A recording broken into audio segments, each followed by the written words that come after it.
India Pakistan का अगर war होता है तो इंडियन गवर्नमेंट हर पैनिक सिचुएशन के लिए आपको अलर्ट भेजेगी।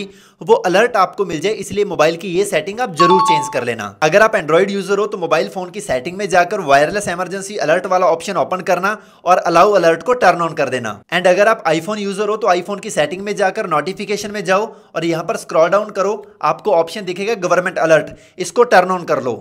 ऐसा करने पर गवर्नमेंट की तरफ से सारे अलर्ट नोटिफिकेशन आपको मिलते रहेंगे। ये वीडियो सबके साथ शेयर करो ताकि पैनिक टाइम के अंदर उनकी भी हेल्प हो सके।